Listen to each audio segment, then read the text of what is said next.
Hi, and welcome to another episode of Hot Takes with me, the Silver Fox. We did a story yesterday about how Nicola Sturgeon and a little coterie of top ministers and top officials were told back in August 2021 that they were to not delete any messages, emails, WhatsApps, or anything at all for anything to do with COVID. And yet, many of these were deleted. That alone should result in a criminal charge.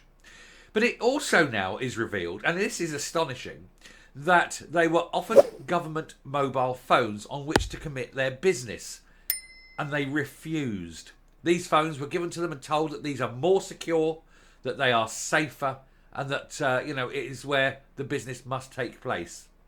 And they said no, and they continued to use their private devices. You have to ask why. Well, I think it's fairly obvious, because the mobile phones given to them by the government record everything and all the communications are stored. And that's the last thing these people wanted, because they knew that what they were about to embark on would be so awful, illegal and nefarious that any records would see them ending up doing life imprisonment. And it means that maybe 5,500 people, I'm going to say murdered by the elite, may face no answers. They will not have any accountability. Let's look at this story and see what is going on. Here goes.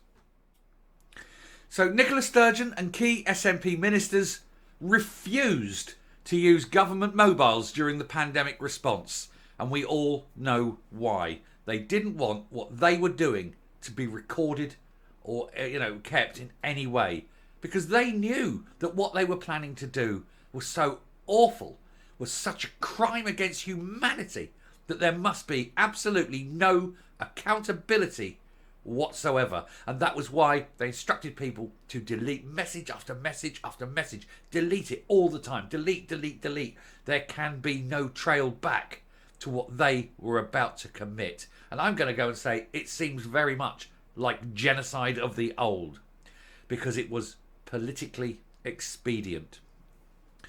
Scott's Tory chairman Craig Hoy says there is a culture of secrecy at the heart of the SNP government that stinks, and the onus is on the former First Minister to fully explain what devices she used to communicate. And I want to know why she refused to use official government phones, and I want to know why she was so snide that she was using WhatsApp rather than official channels. The law has got to change. Any communication outside of official government-approved channels has got to be treason and result in 30 years. That's got to be the answer here. When these people know that one breach is 30 years, a second breach is another 30 years, but not to be served concurrently, but to be served consecutively. You do your 30 years for your one, then you start your 30 years for your next. And if it means you spend the rest of your life, your worthless life in prison, so be it. Nicola Sturgeon and most of her ministers refused to use government-issued mobile phones during the COVID pandemic. It has emerged. This is despite the devices being more secure and having a higher level of encryption. The news sparked yet more fears over transparency and security at the heart of the nationalist establishment at Holyrood. They are the Third Reich made good, aren't they?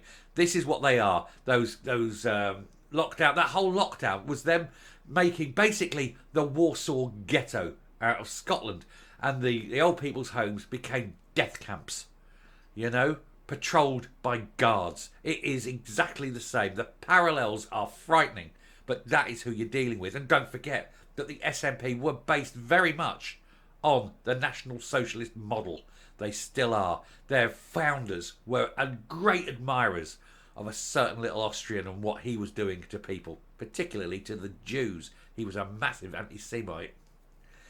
It follows the revelation earlier that the key figures during Scotland's pandemic response, including Sturgeon, were warned not to delete their texts, WhatsApps and other messages and other records as long ago as August 2021.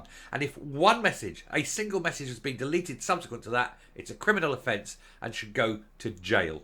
And go to jail again for each deleted message. It's not like, oh, you've done all them, let's give you a jail sentence. It's you get 2 years for every deleted message. 2 years, bang. There's another deleted message, 2 years, and so on. And again, consecutively. That's the only way this is going to stop. The Times reported tonight that just 9 of the 36 ministers in post between the 1st of February 2020 and 31st of January 2022 were recorded as having official phones.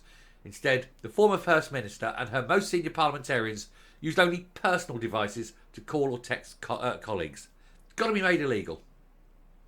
By contrast, 26 of the 30 ministers currently working under Hamza Yousaf have got government-issued devices. Only the Scottish Greens Minister Lorna Slater, SNP Culture Minister Christine McKelvey and Scotland's law officers have opted not to have a phone. They must all be made to have a phone, and on which every single action they do is logged and recorded. Last month, Ms Slater told BBC Scotland she wanted to ensure that personal and government business is totally separate and there can be no confusion. That's fine. 2 phones. Be like a dealer. You have one for your chummies when you want to go up and party on dude, and you have the other one for when you're doing anything official. The revelation raises further questions about Miss Sturgeon's record keeping after reports that she deleted swathes of WhatsApp messages sought by the UK COVID inquiry. And she has undoubtedly deleted tons because she dared to have this come out into the open. For her, she'd rather be prosecuted for contempt than for what she needs to be prosecuted for, which in my opinion is mass murder. She insisted that she's committed to full transparency, and that's a lie, but has refused to comment on the deletion of messages because she knows how bad it's going to look. Let's hope that they can go back and pull these messages off the servers. In 2019, the Times revealed that the First Minister made handwritten notes on government policy which were then destroyed. And at the time, Ms Sturgeon insisted there was absolutely no substance to the claims that she did this to avoid scrutiny. Well, that's again another clear lie. She does not want anyone to know what she planned to do. She does not want anyone to know or even to think or even suggest that her plans were to put COVID-rich patients into her elderly care homes to try and eradicate and obliterate the elderly in Scotland, both to save money on pensions, but also to remove the unionist vote, because elderly people tend to be more unionist. Political expediency, murder on a massive scale to get your own politics pushed through. And that, I think, and in my opinion, is what was going on. She was shown also to be using her SNP email account to conduct state business for years, despite strict rules separating government and party. Strict data retention rules apply to government email servers, whereas information can be deleted freely on private accounts. That's why she was using SNP email. Why is she giving government information on an SNP party basis? Again, crime. Get her in prison for that. Craig Hoy, Scottish Conservative chairman, said the murkiness surrounding SNP decision-making only continues to grow with this revelation. The public will want and expect Nicola Sturgeon to be upfront about whether any government business was carried out on a personal phone, especially in relation to the pandemic. She will say nothing. She will have a terrible memory loss because she knows that she has to look bad rather than look like a criminal. Well, she already looks like a criminal, but she doesn't want to be a criminal. She doesn't want to spend the rest of her shitty, miserable life in Barlinnie in a cell with some bloke who wants to be called Susan.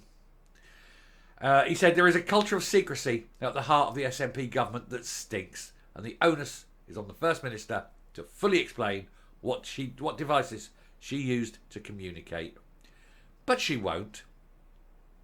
It is not anything that she's going to admit to, is it? Because after all, admitting to the truth will see her in jail for a long time. And I think she might well end up in jail for mass murder, because that's who she is. The Butcher of Govan. Coming up. I think as more and more comes out, it becomes absolutely crystal clear that Sturgeon and her little cabal at the top are just fairly, to put it bluntly, evil. They went into this knowing how they could turn this whole situation to their political advantage. They did not once stop and think what's best for Scotland.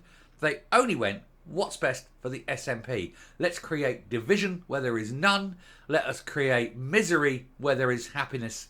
Let us create, destruction where there is good. And that's what they've done.